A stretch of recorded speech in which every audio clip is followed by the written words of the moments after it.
injifannee hin guduunfanne biyya keenya hin qabanne. Adda bilisummaa Oromoo garuu summii yoomuu dhaloota keessaa buqqa'uu hin dandeenye, dhaloota gatiittiin isaa gabrummaa baachuu hin dandeenye, dhaloota waa baratee, biyya baratee, seenaa baratee, sabboonummaa baratee, oromummaa baratee, ni tura malee, ni bula malee biyya qabachuu danda'u. Ji'a xiqqoo tokko biyya keessa ture keessatti summii sana Oromoo keessa awwaale. Summii yeroon siin jedhu summii hamaa osoo hin taane summii pozitiif ta'e. Summii dhaloota gatiittiin isaa yookaan dugdi isaa gugguufee gabrummaa baachuu hin dandeenyeeti tolchee. Waraanni bilisummaa Oromoo inni amma jiru kun dhaloonni har'a irra dibanii darban irra dibaa itti kaan jedhe san hin fudhatu.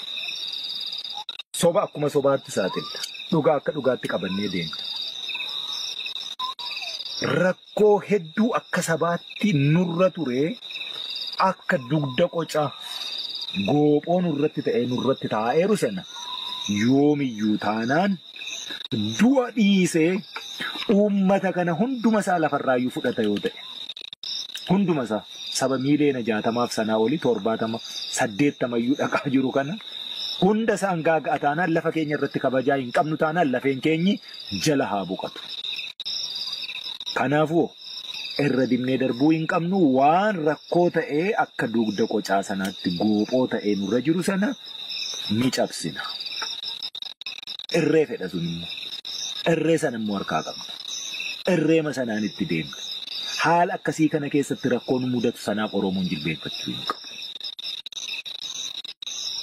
Du'a akkuma sitti hime umurii gaafa du'uu qabduu sana namni sii dabalus namni sirraa hir'isus hin jiru waan ta'eef guyyaa kee hin dabartu du'a seenaa qabdu maqaa qabdu du'a yoollee bilisummaa argachuu baannee bilisummaa sana ijaan arguu baannee gabrummaa didannee falmachaa otoo harkan kennaniin duun sanaaf qopheessuu qaba Oromoon akkasumattis immoo jira sanumaan argaa jira. Oromoon hiriyyaa argateera. Hiriyyaan arganne akkoo keenya sharafnee miti. Albuuda keenya laannee miti. Sadoo Oromoo gurgurree miti. Qabsoon irraanaa hooqisiinooqa. Akkaataa kanaan hiriyyaan arganne qabsoo qawwee kaleessa nurraa eegame kumaatamaan hidhachuu sadarkaa dandeenyu irratti waa hojjenneerra. Kanaaf Oromoo hidhachuuf qophii.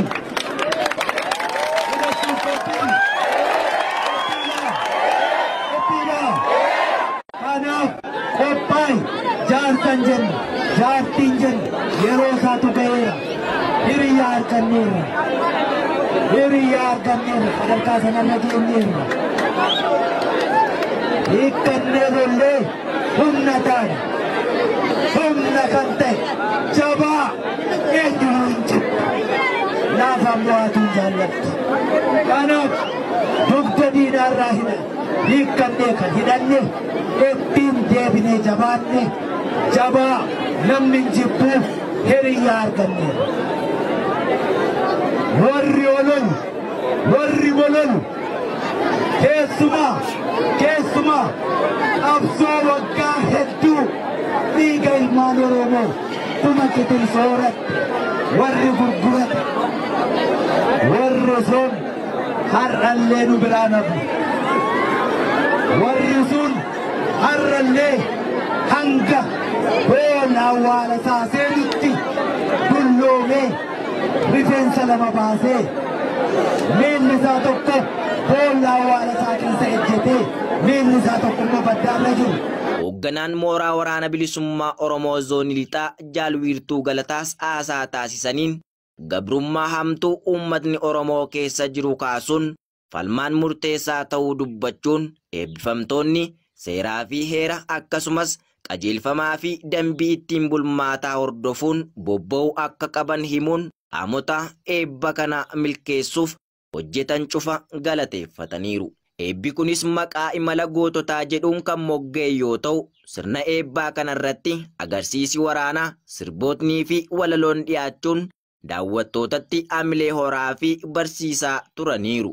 Guutuu gabaasa sirna eebba waraana bilisummaa Oromoo mooraa zoonii lixaatti raawwate qophii keenya biroon qabannee isiniif dhiyaanna.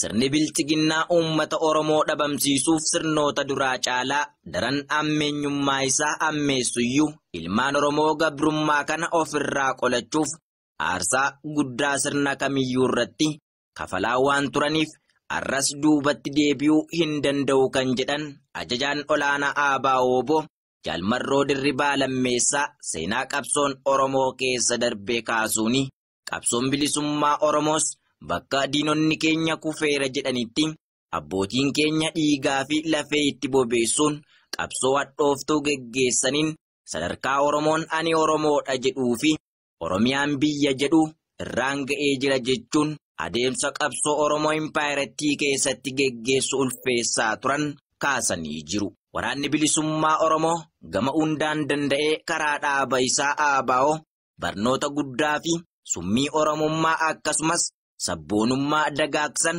Oromoo keessa kaa'uun guca qabsoo lafee fi dhiigaan qabsiisan jedhan.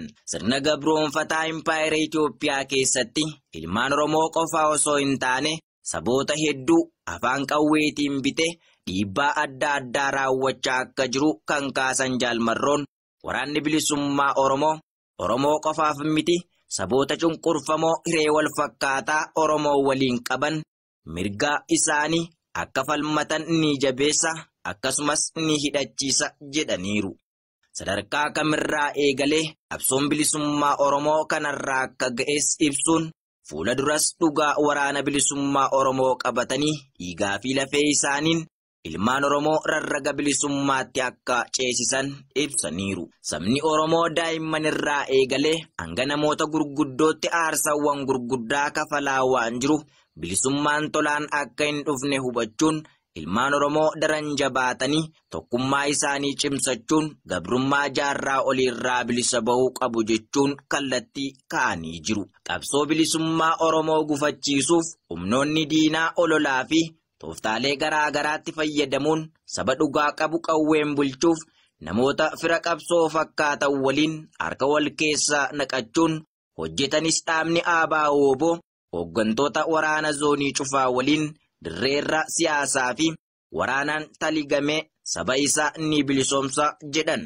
Dhimma impaayirettii irrattis qaamota dhimmi ilaallatuu fi dippiloomaatota biyya alaa waliin quba akka wal qaban kan ibsan Jaalmarroo Dirribaa Lammeessaa dhimma araaraa TPLF fi murna bilchiginnaa waliin geggeeffamus quba qabaachuu ibsuun ilmaan Oromoo waraana bilchiginnaa keessa jiranis meeshaa diinaa qabatanii jiran fudhachuun mooraa qabsoo bilisummaa Oromootti makamanii seenaa gaarii saba isaaniif akka hojjetan waamicha dhiyeessanii jiru.